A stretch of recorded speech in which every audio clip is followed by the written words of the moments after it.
It's a scary prospect for United fans to be thinking that maybe this might not be the person, But and now we're no longer scared. We've been beaten up so much. That's why to you were shocked with that United at that low, because their performance has been so poor the whole time. Okay, that's probably more honest.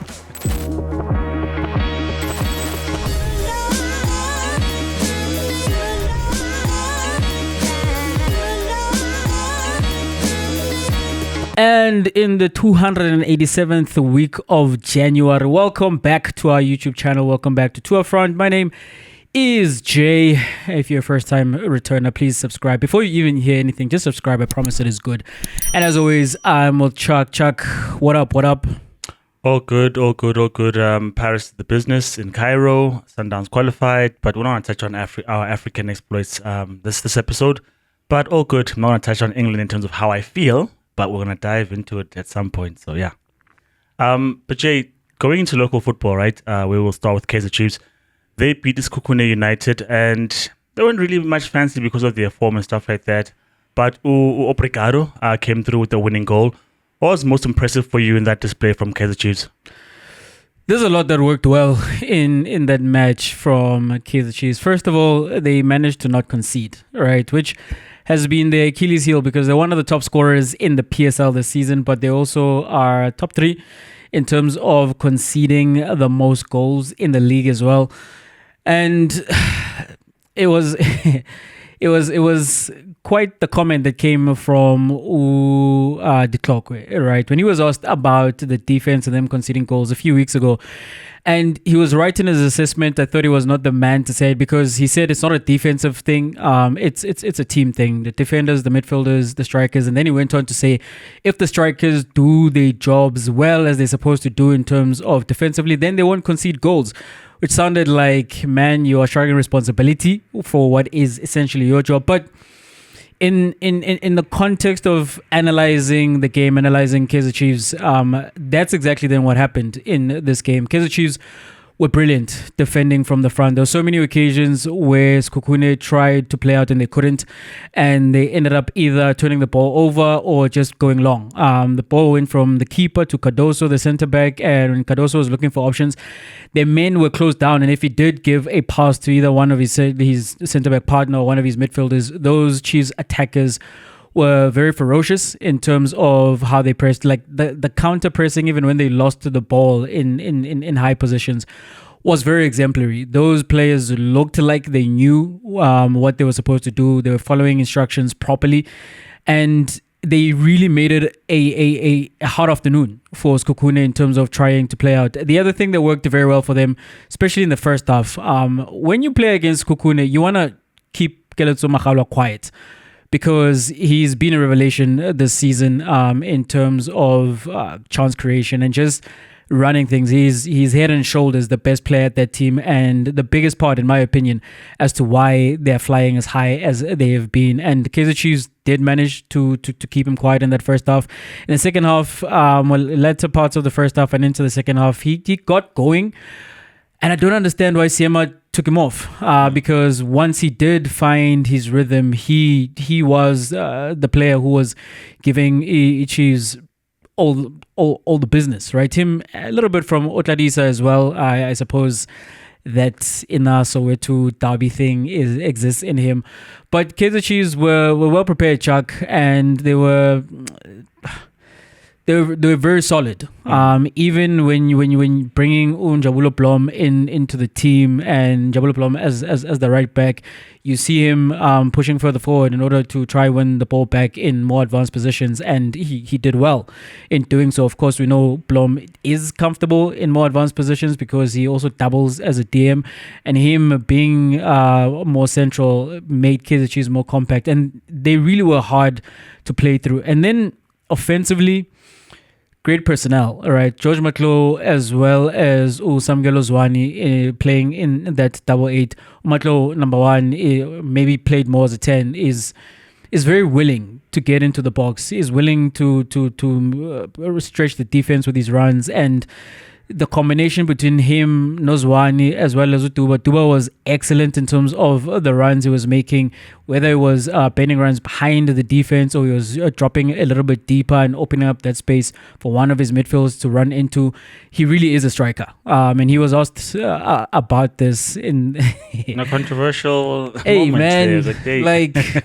Keep the young man from the mic because he says stuff that he has to back up, and it's like, especially don't speak out against your fans. Like, that's the one thing you should never do. Don't ever speak out against your fans because you don't want your fans to turn on you. So his mic skills leave a lot to be desired. But in terms of what he gave as a striker, he did say, like, I've been playing as a winger. That's not really my position. I came into the team as a number 9, and I'll do the job, right? And his coaches are on the record as saying that Duba he's got a great football mind, and he's able to internalize the instructions and go out and perform on the field. But even with that, he's not quite looked comfortable as a winger. But since he's been playing as the 9, he scored a brace in the previous game, and in this one he didn't score a goal. But as I'm saying, he was giving that Skokune defense all so much trouble, right? And Zwane was able to find him that chemistry that they have from the level below, and it was good to see Zwane get back into the team, and he was more comfortable in the middle. Like at times, I think Zwane has looked. He looks good, right? But the criticism against him is that maybe he's a little lazy, or he's lackadaisical, or he's looking for the $1 million pass when he's supposed to keep it simple. And he kept it simple. Ox won the ball, gave it to him, and Zwane was finding Uduba for the most part, and his combination with the Matlo in the midfield as well ensured the Chiefs were the better team on the day. So I think, Chuck, a combination of great personnel, playing players, the right players, and playing them in the right positions. The structure as well was solid and did not look like it was going to give up any goals. It did not give up many chances to Skokune. Bradley Cross as well, who we have now been told. And when you look back on his career, he's actually a centre-back and not a left-back. And when he's asked to do left back or left wing back actions on the field, he doesn't do very well. And in this game, he didn't overlap much. He was in a flat back four for the most part, and there were no controversies around Cross. So a very good performance. Like so many things that were impressive about Kaizer Chiefs. Look, Uduba reminded me of Grant Darren. He's like, man, that's a more bull, because he spoke his mind, and every time he gets onto the mic, obviously the pressure's turned up. And yes, he had a good movement. But I think with Chiefs, Jay, what they will always struggle with is the number of goals that they score versus the number of chances that they create. Because against Kune, they created a plethora of chances. But if we were to say in the modern language of football, they actually wasn't particularly high because they didn't create clear-cut opportunities. So it's always falling on your weaker foot or you're at an acute angle, or it's tough to actually get your shot through. So I think those things they can improve. And it's a matter of finding the right personnel in terms of, if Serena comes back, things become so much easier in terms of how they play. You can definitely see that. But I like players like Upule Mod, who are industrious, who will give you speed, but obviously it wasn't his best day wasn't his best game on the day. But I think industry, as you speak of in terms of pressing, being available, keeping the defense honest in terms of Iskukun, in terms of where the players are, how they're tracking you. I think that was key. Oprikar in the end made it worthwhile in terms of getting the win, because if you haven't have great chances, the fans are still going to say we didn't win, you know? So I think in the end, he still keeps coming on, making those cameos, but the fact that he comes on and he makes an impact is good. And I wondered to myself when I looked at the team's lineup, what was I thinking about? But Dupre as well, who hurt his elbow or shoulder, in an awkward fall. And I'm thinking to myself, they might struggle in terms of creating chances, especially because the pressure was on Ranga as well. So all in all, Jay, I didn't watch that game. I saw highlights of it. I didn't watch it because there was a plethora of action on the weekend. But what I will say in the glimpse that I did see is that Utuba's movement is good, but it's a matter of just creating those clear-cut chances, because sometimes you need to be imposing in games. So I think the Chiefs, all in all, for me, I can't really pinpoint in terms of what was impressive for me, but good thing that they found the win. Yeah, it's one of the best performances. I mean, when you think of them once again not conceding a goal, really, as according to the guys at Opta Jabu, is the player who receives the most big chances in the league, and he scored a hat trick against SuperSport. So to be able to keep that front line quiet, Chiefs did very well. And when you speak about the goal, Yaga Villegas, and how it comes, it is from Gunika, who was back in the team after his first appearance this season. Gunika and Zwane collapsing on the Skukune player. Who's the captain of Skukune? Carlos. No, not the captain of Skukune, the vice captain, I suppose, who came from Pirates. I'll tell you just now. But yeah, he receives the ball in midfield, and immediately immediately upon reception, there is Gunika, there is Ozwani, and they win the ball off of him in his own half, and then it's through to Villegas, and Villegas doesn't make a mistake.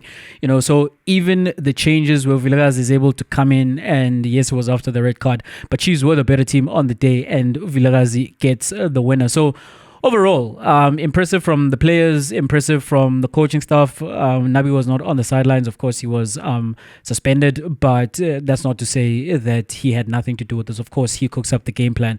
And I think if they can play like this more, of course, you want to say that they'll do well. In terms of keeping the same personnel, I just think about the fact that you bring Mdu, who's been the best player this season, into this lineup, and it's even better. Even someone like Uputani, it wouldn't show up in the offensive stats what he was good at, but you saw him trekking back as well. The whole team, as I'm saying, was defending together, and when they did have the ball, they were tidy with their passes, and they did create chances, and players played their positions very well. So They should feel good about this performance going into the Nedbank Cup game against free agents. For their sake, they'll hope to have an easy win in that one, build up more confidence, because, of course, what comes after that is the derby.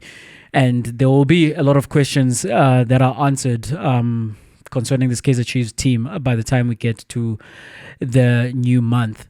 But Chuck, going overseas, where another big team that has tended to struggle, not just recently, but over a long period of time. I feel like the destinies of Kaizer Chiefs and Manchester United are tied together. But Manchester United once again lost at home against Brighton. They lost 3-1 against Brighton. It's the third time, I believe, in a short period of time they've conceded 3 goals at home, right? And they're still languishing below mid-table, not really at the relegation zone, but they're struggling, right? And following this game, Coach Ruben Amorim gave all of us a headline, and he says that this is the worst Manchester United team ever.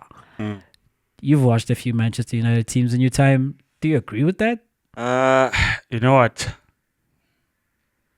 We've been in mediocrity for so long that it's hard to even pick in terms of are they that bad, because as much as, yes, we are 13th, if I'm not mistaken, at this point in time, even when we were high up in the table, we've been bad. We started the season with when we just got Erik ten Hag with 3 losses on the bounce. We got beaten by Brighton, got beaten by Brentford, 4-0 and stuff like that, and you're like, this is bad, So I think it's hard to then say that this version, because this run of form has been all too familiar. So look, I think in terms of where we are in the league, because at least under Ole and under Ten Hag, if we'd struggle away, but at home we'd secure the points.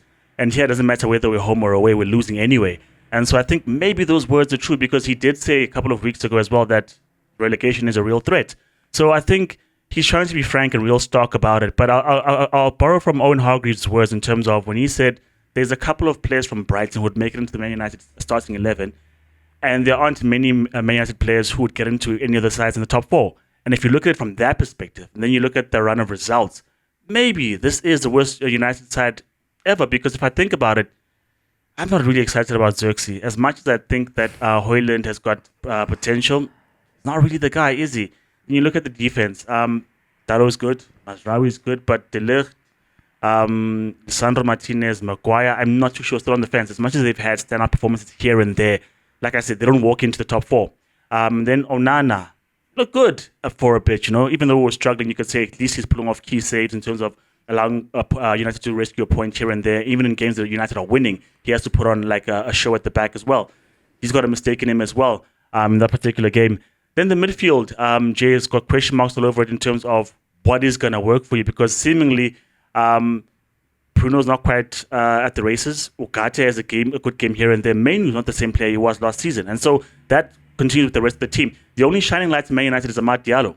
And if we can only speak about one player in the entire team, maybe this is the worst version, Jay. And maybe it's hard to come to terms with that particular statement, but we thought to ourselves, Amorim is here, it should be better. It's gone worse from Erik ten Hag, the guy we were all saying should be sacked. If you go worse than that, then surely you are one of the worst teams, because the thing about Erik ten Hag is that they were open the whole time. They were conceding goals. They went to Liverpool, conceded 7. We're getting smashed 6 by City, and you're like, this team is getting smashed and slapped around by every other opposition. Then Amorim comes, and then it's the same, you know? And what's worse about this one is that we play well against Arsenal, we play well against City, play well against Liverpool, but we're getting slapped by Bournemouth, getting slapped by Brighton, getting slapped by Newcastle on the regular. So that tells us where we are, because the truth of the matter is, as much as we can be happy against Arsenal and against Liverpool, we don't play those sides very often. You only get to play them 6 times. If you want to add Chelsea, 8 times a season.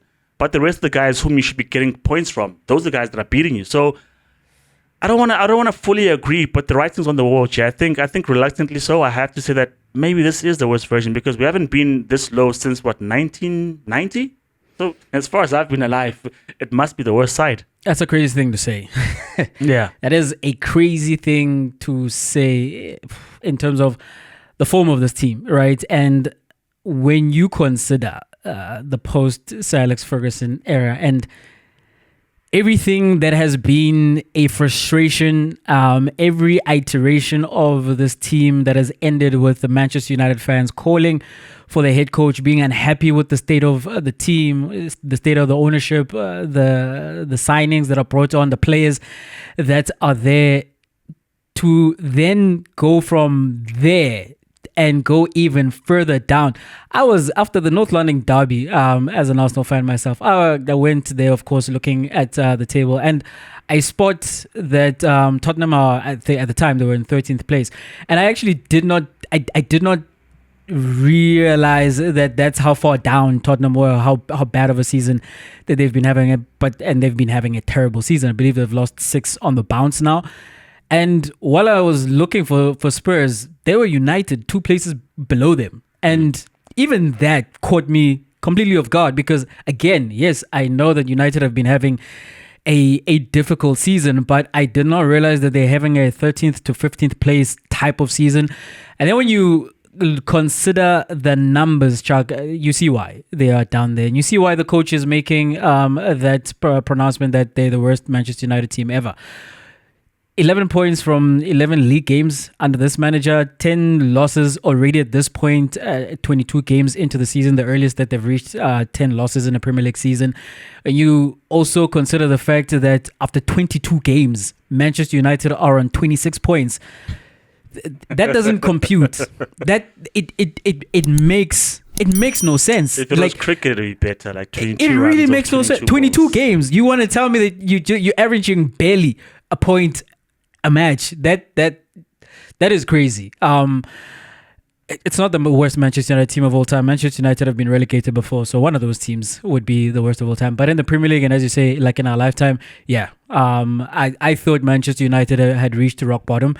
And maybe you look back on the Erik ten Hag days, which brought the Carabao and an FA Cup as well, and you wonder, were things that bad? You know, you cry out for what seems like are the greener pastures of the white and green at Sporting, and it arrives and you think to yourself, maybe now this was not the right decision. And it's a scary prospect for United fans to be thinking that maybe this might not be the person, you know. And now we're no longer scared. We've been beaten up so much. That's why to you were shocked with that United at that low, because their form has been so poor the whole time. Okay, that's probably more honest. But Jay, does it not exacerbate or bring into light or into stronger light the idea of, I don't know if it's Dan Ashworth's actual fault, the idea that, let's continue with Ten Hag, and then midway you're like, actually he's not the guy, because now you're stuck with a team that's got players that can't play the system, and you can't change it because we don't have money. The money was spent by Ten Hag to buy his own players, and now Ruben Amorim needs players to play his system, and he's finding out quite quickly and for an extended period of time that they're not quite the players to play the system because Ahmad can do it, right? I think Dalo is competent. I think Mazraoui can do it. But I think Bruno is somewhat isolated in terms of being creative. And then the forwards are really quite struggling because they're playing as target men. United at home against Brighton, one shot on target, and that's the goal. That's it. Okay, the goal was a penalty. One shot on target the entire time. That's an issue. Do you not think, Jay Guti, not only is it the manager, but the club is still not being run well? Yeah, the problems, Chuck, are far-reaching, right? And what you would hope for is what you see at Barcelona, where there are all these troubles. There's issues in trying to register players, still in a financial hole. But then you have a new coach come in and it clicks.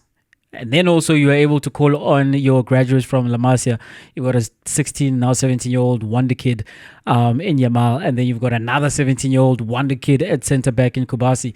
And it's working out. The coach has been able to turn the Brazilian around, where Rafinha is a world-class player. He looks like a world-class player. And you've got Lewandowski back in his Bayern Munich form at the ripe old age of 36 going on 37. And this is what you hope for, right? When you get the manager, when you change managers and you hope for one new manager bounce, and that the ideas of this manager, even if maybe they don't quite take us to a place where we are, back in title contention this season, but it stabilizes the situation. But that hasn't happened. And now, Chuck, you are again looking at transfers. There's news that Garnacho might leave. Rashford, who's been in the headlines for the longest of times. And as you mentioned, the striker was signed in Xerxes after the striker was signed the previous season in Hoyland, but it doesn't seem as though either one of them work out. We don't know really where do we want to play Bruno. Do we want to play him as the 10 where he can help in trying to get the goals that we need? Or do we want to play him a little deeper because he is the best passer that we have, And what do we do with the back three? Maguire is back, and yes, he has had some heroic performances, but we've known for a long time that Maguire is not Manchester United quality, or he's not the man that you're going to build around going forward. Martinez is in and out because of injury. Euro is a teenager. And I just mentioned, yes, Barca have a teenager at centre-back, but he's exceptional. It's not something that you can count on. That's more the exception than it is the rule. Is De Ligt really the man that we saw in that 2019 run with Ajax, or is he the man who's been passed around between big clubs because maybe he's not quite the real deal, And you are trying to answer these questions where it is these guys are not it. Let's go out into the market and get replacements. As you say, there's no money to go and get replacements. So you are all in on the coach in terms of please do something with these players. And this coach comes with a system which is wildly different from what any of these players have played before, and it seems as though you're trying to fit square pegs into round holes, and we don't know if it is going to work out. This, Chuck, is similar to what is happening at Spurs, where Ange is very adamant and is not going to change his style of play, and Spurs, along with United and their coach Ruben Amorim, who also is unwilling to change his style of play, find themselves where they find themselves on the log. So the question around that one, Chuck, is are these two teams, Spurs and United, ever truly going to find success under these managers? These managers being stubborn, if you want to call it that, or being adamant to want to play the way that they've played their entire careers and have had success previously playing the way that they play. Can it translate in the EPL? Slightly different situations in terms of, I think Amorim has the guys playing the style cold turkey in terms of, we're not doing the 10 thing, we're playing the style.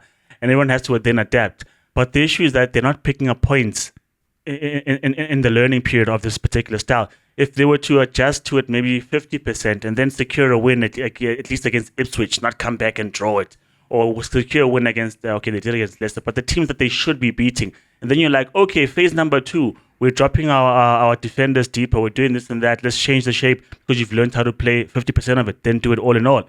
Whereas Ange has had the style from last season and everyone was saying, they look exciting, they look good. They were top of the table at some point, they looked exciting, then they drastically fell off.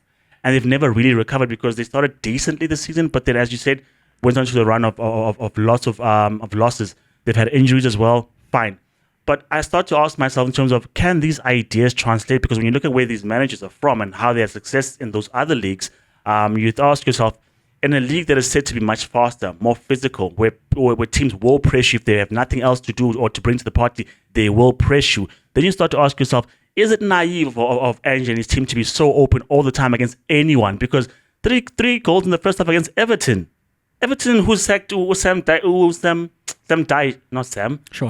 Dyche, thank you, to appoint David Moyes again, because they were not cutting it. They were not surviving. And they scored 3. Maybe it's the Moyes effect, I don't know. But they scored 3 in the first half against your team.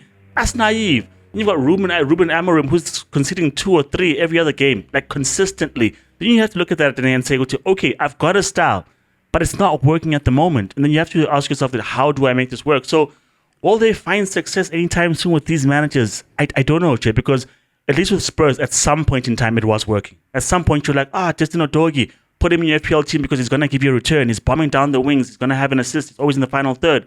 Son is rejuvenated. Kulusevski, Brendan Johnson, you're happy. You're like, now they've got Solanke. That's another piece. They've got Madison, And so it looked like it was working up until it wasn't. Obviously, there are key omissions in terms of Ricardo Ageko.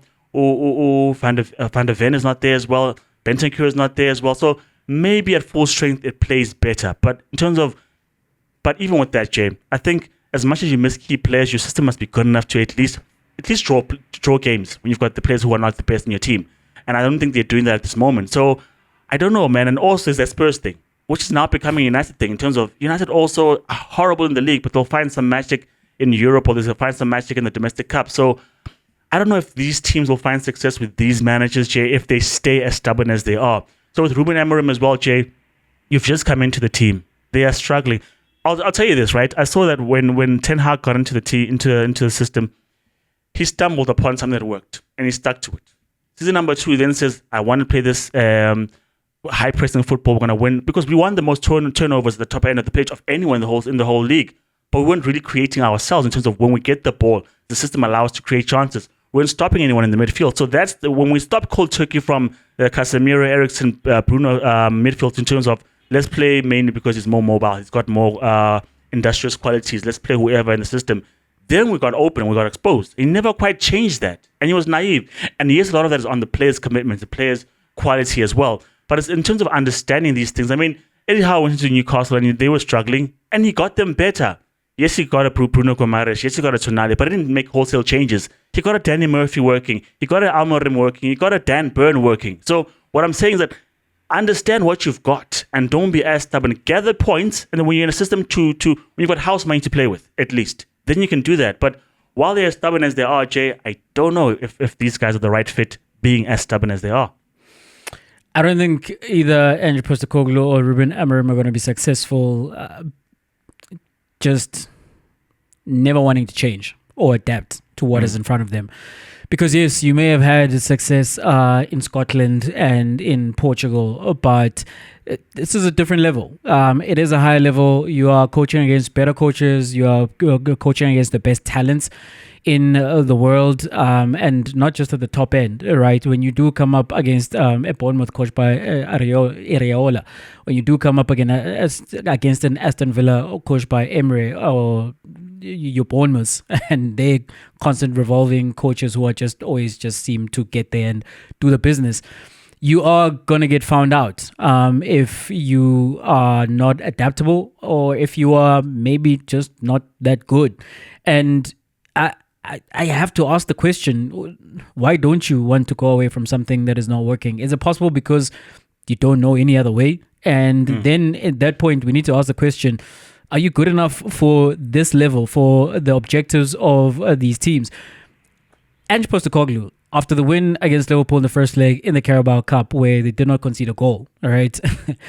He was asked about the more pragmatic approach, and he was very quick, Chuck, to shut down the idea that is where he's going. And he said it's because he was missing personnel and he was forced to play that way. And I'm thinking to myself, what do you mean? What do you mean after maybe what looks your best performance of the season, and because of the things that everybody has been saying that you should implement in the way that you play, you implemented them, and you're like, nah, I don't. You see, Ange is a hippie.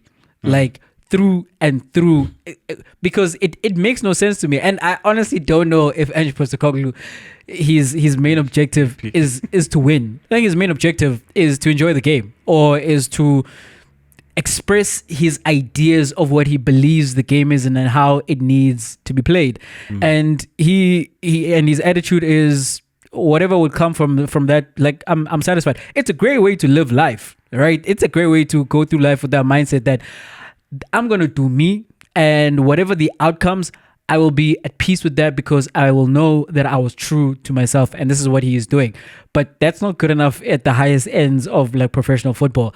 And then with Ruben Amorim, man, not only in England, but outside of England, the only place would be Italy.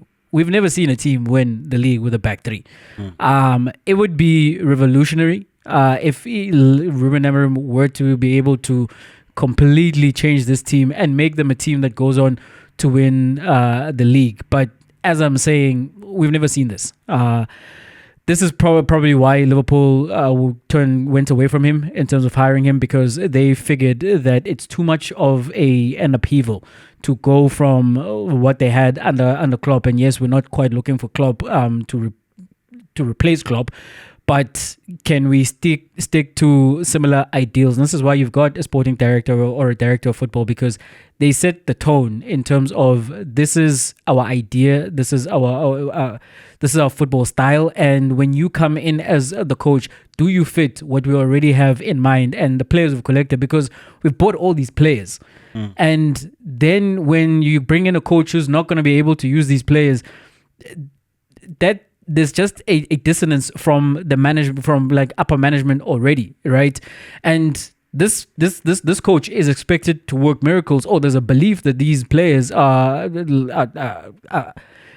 malleable enough where they can go from playing in the systems that they've played in before to this one and be successful, whereas they weren't even all that successful in the previous ones as well. So Chuck, I don't know if Ruben is going to be able to make it work. With Ruben Amorim, as I've kept saying, I want to see more than just right now. I do want to see him after the summer transfer window, and if United can get him recruits that are more aligned to the way that he wants to play, and then be at this point in January 2026, February 2026, after yet another transfer window, to see where they are. As things are presently constructed, it doesn't look like success is anywhere near Manchester United. Over at Spurs as well with Ange, that's just not going to happen. And I know you said it was successful before. It was the first 10 games of the first season. And it looked good. Everyone was praising him. After that, though, Chuck, nothing. It's never recovered. Everyone was praising him. It was like, this is how we want to play, and it had the Pochettino effect about it, and everyone was happy and raving, and then fell off a heel. But Jay, you know what I'm thinking as well with these managers, and I don't know, I'm not necessarily sure that they're doing it, but I see it in Pep Guardiola in terms of if he wants to play a particular way, not only is he tactical, but in coaching, he gets his players to be that model of what he wants them to play. Everyone's bemoaning that Jack Grealish is not the same Jack Grealish that we saw at Aston Villa. It's not free-flowing, but he fits into the Pep system. And when you're not fitting in the Pep system, you leave, you know? And so I think that's what they need to work on. And if the players absolutely cannot be turned around, obviously sell them off. But I think you fit into that Pep system and he makes it work. Speaking about the Pep system, Jay, they're back to winning ways. They thrashed Ipswich 6-0. And Erling Haaland, I guess, celebrated the signing of a new contract by scoring a goal. You expect that he scores more than just one when they're scoring 6. But he signed himself a 10-year contract, Jay. We were wondering, what is Chelsea doing, signing players on for 7 years, 8-year deals and stuff like that. And then Cole Palmer had that contract. And we're like, what's going on in football? Because it seems like, at least I don't know, that Pep Guardiola is not going to be there for 10 years. If you're Erling Haaland, you believe in the project that much, you'll be there for 10 years at City and you'll still be on the crest of the wave. 10 years, Erling Haaland, Man City, does it all make sense to you, Jay? I would believe in the project even when Pep leaves, right? Pep is the epitome of what has happened during the course of the ownership from the Abu Dhabi group. But Manchester City were winning titles before Pep Guardiola, and that is evidence, if anything, that even after Pep Guardiola, they're going to continue being one of the best teams. Maybe they don't win 4 titles in a row or 6 and 7 years, but you imagine, because of, again, what they've done before, they'll do it again. You know, if you're Erling Haaland and you just look at the history of Manchester City, you don't think after Pep leaves they're going to be where Manchester United are. So that might give you the confidence to sign on even beyond the coach. The most interesting thing for me, or the most concerning thing for me, is they've beaten the Chargers, haven't they? It seems that way if they can offer that kind of money and they can put in those kind of deals and sign Mamouche as well. So it looks like they're free to do business because there shouldn't be any repercussions to be afraid of. Exactly, Chuck. Because what kind of conversations are they having with the players like Mamouche that they bring on board? A player like Erling Haaland, who is the top striker of his generation, to keep him there for that long, because his representatives, both of these young men's representatives and other potential signings or extensions, they will ask the question, what is happening with the Chargers? Because before we commit our players and the players themselves, before I commit myself to this team long term, am I going to be playing in the Premier League? Or am I going to be slugging it out in the championship or below, or whatever the case may be? And I would find it very hard, Chuck, to think that players would say, yes, I'm on board for everything, even if you get relegated. This is not Juventus in the mid-2000s, right? Because you think players like Del Piero and Buffon, those players, they were ingrained into that culture. And also, I don't know, there were mafia ties there. So I don't know if you could just walk away and it was going to be fine. So that's my big concern, that with the results yet to be announced, it seems as if we know the results. But I'm shocked, Chuck, that Erling Haaland signed on for 10 years, because I have said before, and I had started to see this in practice, especially with the superstar players, that they run down their contracts and they leave for free, because where they are then going, they get to get a big signing on bonus because there's no transfer fee spent on them. And that was my logic, right?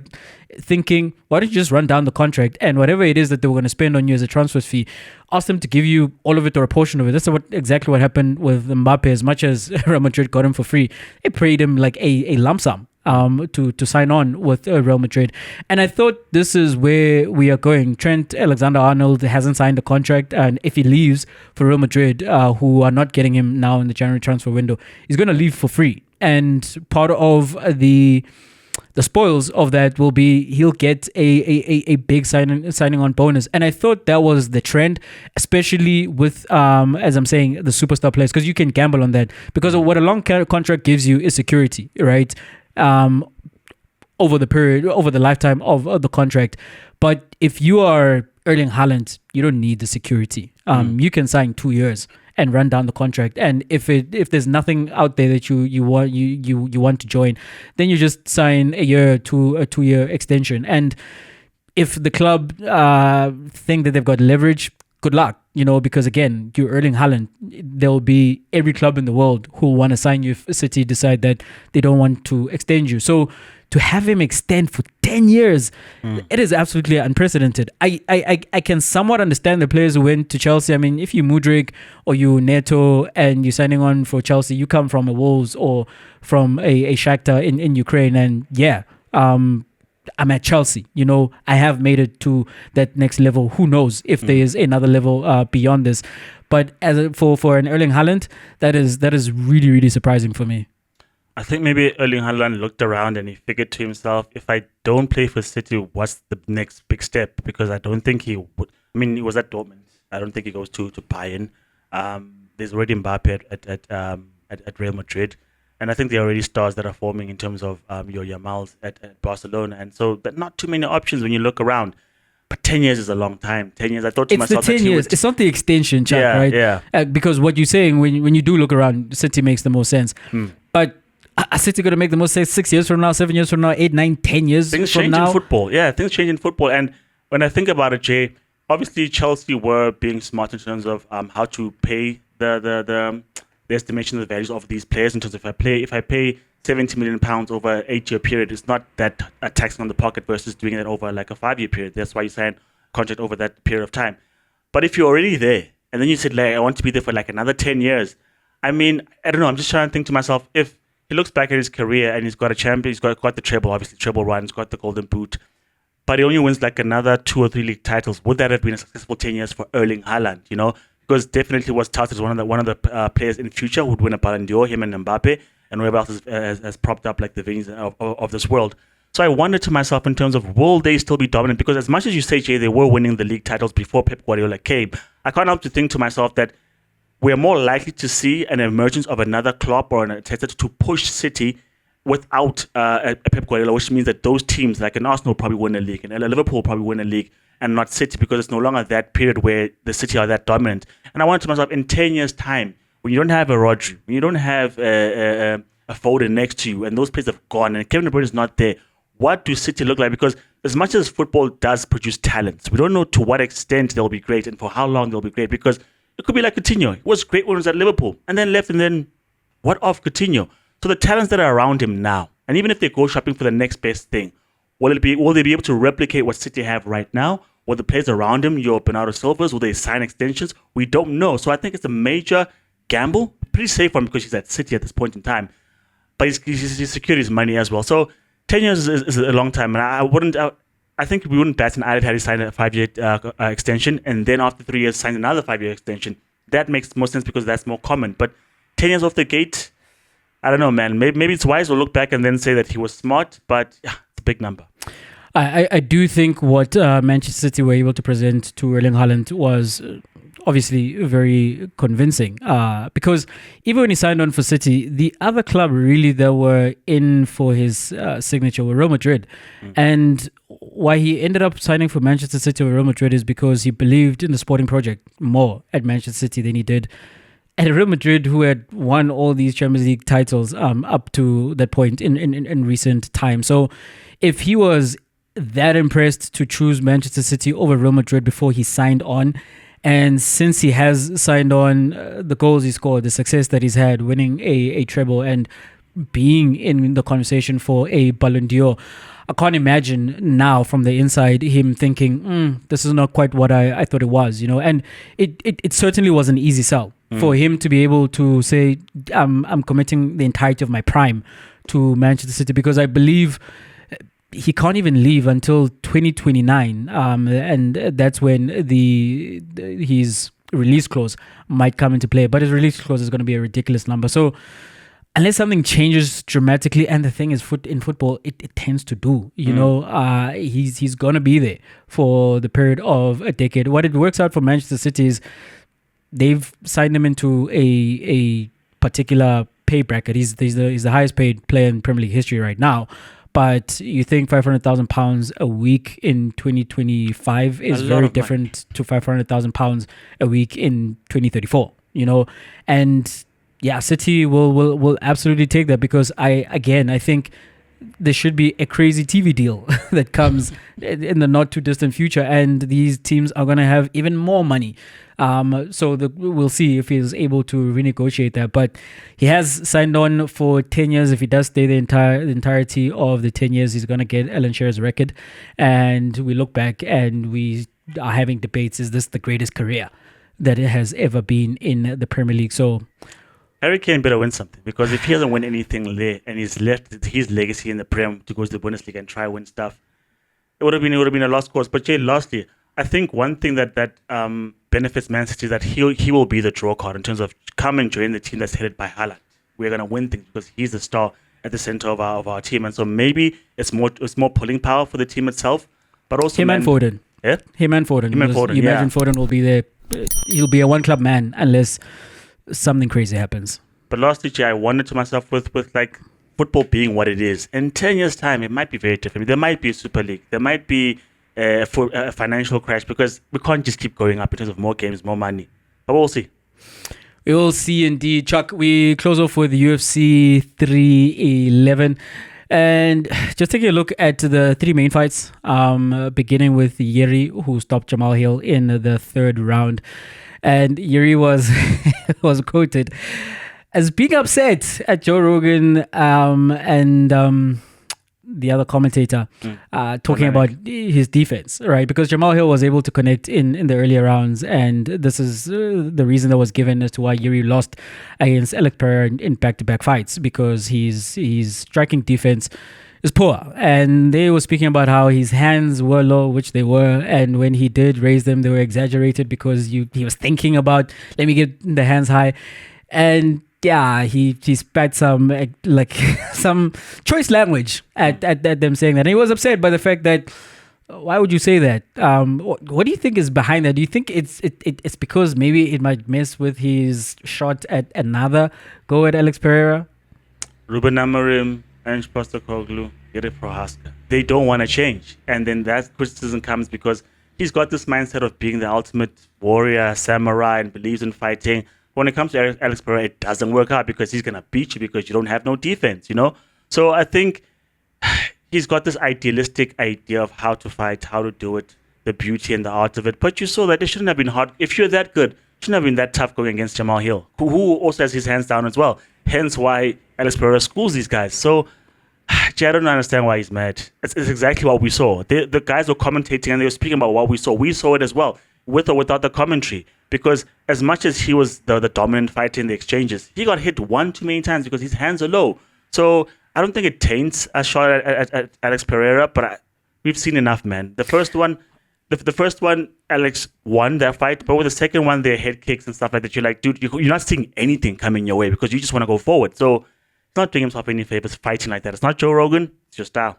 Pereira versus Ankalev has been announced, right? After Pereira said there's no chance that he's going to fight Ankalev, and maybe that was for negotiations, but is Yuri still in the light heavyweight title picture, considering that he has lost back-to-back fights to Pereira, and you don't anticipate that it would be any different if he had another shot? Look, Jay, if we look at where these guys actually are, right, or rather who they are, Yuri Prohaska, fine, got the belt at some point. He had a run going, but when the light heavyweight title was vacated, Yuri Prohaska fought Jan Blachowicz, right, who was, I think, ranked number 2 at the time, and he won that belt. And then he gets a knee injury, and then that belt is vacated again. Then steps up Jamal Hill to get the belt, and he wins that. And then he gets an injury as well, and he vacates. So when you look at where these guys actually are, I don't know if they actually earned number 1 contendership. I don't know if they actually are that good. And when they went up against Alex Pereira and disposed of them in the manner that he did, for me, the writing's on the wall in terms of this is who you are and this is your level. So I don't think Yuri has another shot in terms of going against Alex because he's gone there twice. None of those fights were close. If at that point, if at some point it was contestable, at some point you're like, oh, it's a nail biter, then give them a third fight. But if you just keep getting beat, I mean, I get with Max Holloway and Volkanovski, they had 4 fights. The first 3 were very contestable. I had him winning the first 2. The judges had it the other way. And the 4th one, he was beaten to a pulp. Then you're like, okay, we don't want to have Max and Volk again. So I don't think Jay's any closer. I think you'd have to go down to middleweight. I think you'll get the most success there. But if you continue at light heavyweight, they're going to have to do it reluctantly if he keeps winning. But I don't think he fights Alex Pereira, not this year, not the next year. Yeah, I don't think I want to see him against Alex Pereira again. I've seen enough, and we know who is the better fighter in that one. In the fight of the night, Chuck, Sure. where you had Merab against Umar Nurmagomedov, where Merab gave Umar his first defeat, right? The first 2 rounds, they went to Umar. First of all, the only Umar I recognize is the good doctor. No other Umars up in here. The first 2 rounds, they did go to Umar, but the stamina of Merab in those last 3 rounds and just the pace of that in which he fights, it wore Umar down. You could see that Umar was fatigued, and Merab was showboating at times. You had Umar have him in a hold, and he was looking around and smiling. And at that point, anything can happen still, of course. But at that point, it really felt like the writing was on the wall that okay, Merab has this fight under control. But this is now a victory for Merab following him having defeated Sean O'Malley. Is there anybody in this division, Umar, O'Malley, anybody else who is able to step up and maybe end the reign of Merab? With what we saw on the weekend, I don't think there's anyone else. Umar was the best shot in terms of this guy's wrestling is good. And if he can't get past Merab Davishvili, then who can? I mean, if you look at the fact that on the evening, Jay, or rather in the morning on this side, when it was Yuri Prohaska against Jamal Hill, everyone was saying this is fight of the night because they had so much action. They were standing, they were trading, there were knockdowns. There's all these things.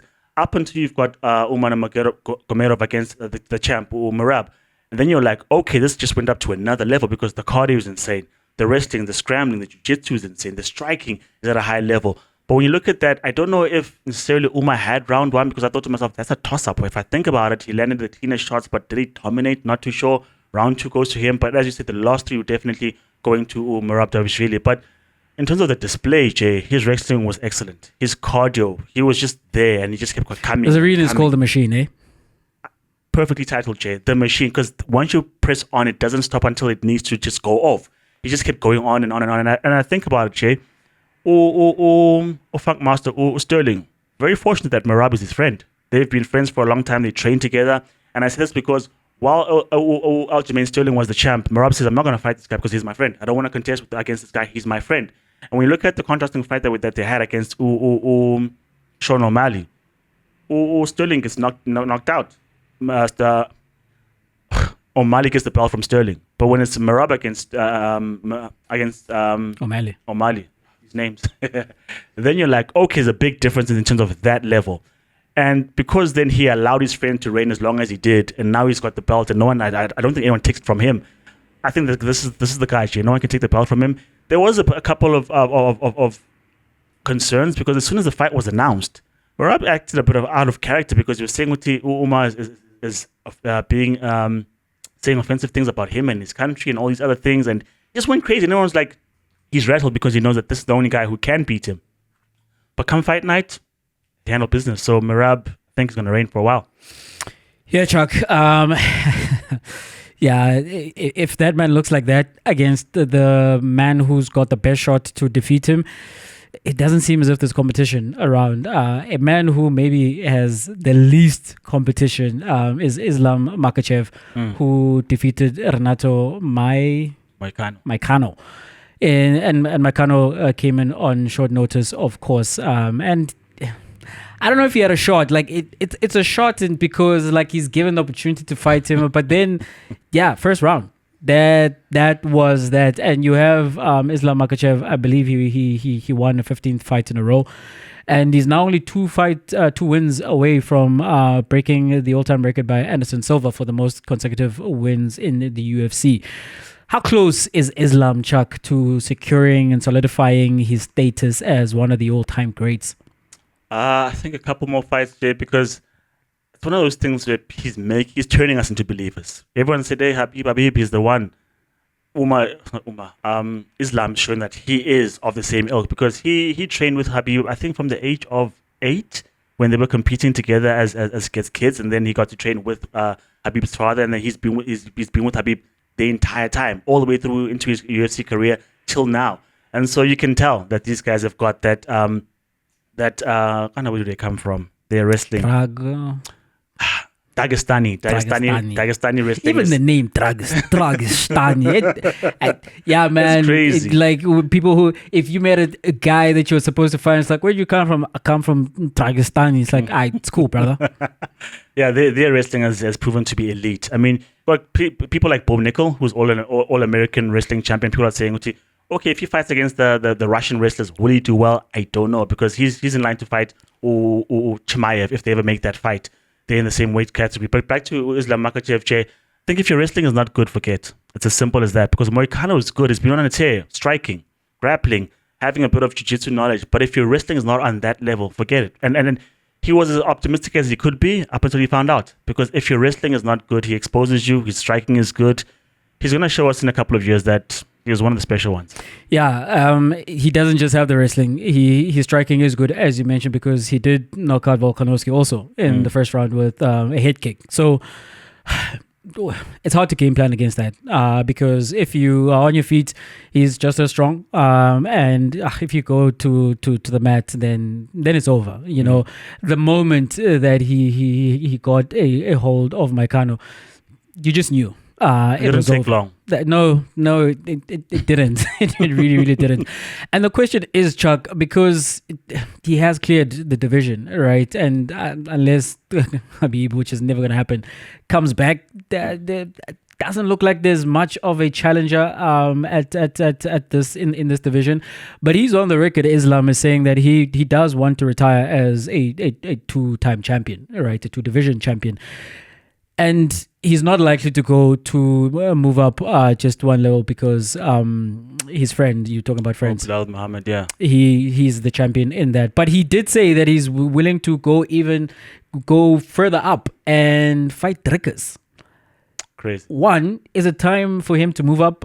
Is that where the challenge is going to come from? And can you actually see him competing at that higher weight? Look, I think Topuria sent a tweet saying that he can knock him up whenever he wants. I don't know if they ever put that fight together. For me, that would be very interesting in terms of the guy says, I'm not only good with my wrestling, I'm good with my striking as well. So let's put those two together and find out.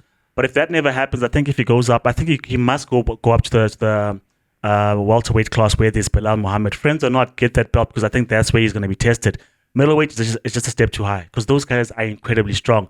As good as you may be technique-wise, sometimes just strength overpowers the technique because people would say that Drikkers has got funny technique, he falls over, doesn't have balance, it looks awkward. He's as strong as an ox. That's a difference maker because Rob would say, I thought to myself I could beat him until you got hit by Drikkers and you're like, okay, I can't take that. Drikkers is from the plus. You don't just show up there with your wrestling techniques like, are you strong? Like that's the thing, man. I'll give you an example. When Izzy went to light heavyweight to fight Jan Blachowicz, who's not necessarily known for his wrestling, Blachowicz took him down at will because he's that much stronger than Izzy. And that was a determining factor in that fight because sometimes you might be able to scramble, you might be able to turn things around and have reversals, but someone is that strong, more often than not, they'll have their way with you. So I don't think that Makhachev is that strong to go up against Drikkers and have his way wrestling-wise. I don't see it. Technique can only go so far because Drikkers is not a novice. He's not as good as Islam, but he's got a wrestling background. He's got a jiu-jitsu background. There are clips of him training with Izzy in Thailand. There are clips of him wrestling against an entire gym and holding his own. So if one guy who's much smaller in height and in strength comes through, I don't see Islam winning that one. Listen, the UFC joined up with the WWE, and I remember a time when Triple H took his sledgehammer and he put it into the broken back of Shawn Michaels, and those boys were best friends. I was like, what? Ain't no friendships when it comes to fighting. Of course, that is scripted, but like, all I know is you're a fighter, he's a fighter, he's the champion, he's in the division just above you, and you want to leave that kind of legacy. And one of the things that makes the most sense is for you to move up just one division. Go and take that title. It's fighting at the end of the day. These guys are in the octagon or even in boxing in the ring, and they come out and they touch gloves, right? Or they hug even after the fight and they exchange good words. Doesn't mean that because you're fighting somebody suddenly you become enemies. I do understand that it's a hard thing to get your mind around. We saw this as well with the Williams sisters. They never played their best tennis when they're playing against each other because it's weird, it's your sister, and you do wanna produce some kind of enmity against that person so that you can have a full go at them. And maybe when friendship is standing in the way, that's slightly problematic, but you're professionals. This is what you guys do. It's the same thing as if you were just still wrestlers, whether in the amateur level and moving up, that if you are thrown up against this guy, because you'd make the friendships in these camps, and then you get to national level, if the two of you are the best going around, you're going to have to face up against one another.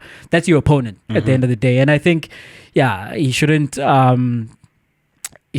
deprive us of what would be a great fight. And I'd love to see him move up. I'd love to see him get to welterweight and get the belt. And I'd love to see him have a try at middleweight. If he feels that he's that bad of a man, like, go right ahead. We saw this with Canelo, even though you probably did figure that Bivol is going to beat him, and that's exactly what happened. But he had a goal. It's probably never going to go back, but we know. And it doesn't put a black mark on your legacy. Maybe to protect himself, as you say, like maybe you don't want to mess with those bigger boys. But Chuck, if he goes then to the welterweight and he does exactly what he's been doing where he is right now, then it's going to come up again, like, should he move up, But we'll see what is in the future of Islam, because he is working on one of the all-time greatest legacies UFC has ever seen. We have come to yet another end of a 12 Front episode. Thank you for joining us. If you're watching this for the first time, if you've not done so, please subscribe, please like, please comment. We absolutely love hearing from you, even if you have wildly different takes from us. We take all of that on board, and do share the channel far and wide. You can catch us right here on YouTube, of course, as well as on social media if you want to continue the conversation with us. We are at 2 Upfront Pod across all social media platforms. I am at J_Mzulu. Chuck is at Chuck2Up. From myself, Jay, I'm Audi. Jamal Hill lost, nothing new. United lost, nothing new. Ange Postecoglou's men lost, nothing new. But hey, Kaizer Chiefs won the match this weekend. This is Chuck, and I'm out.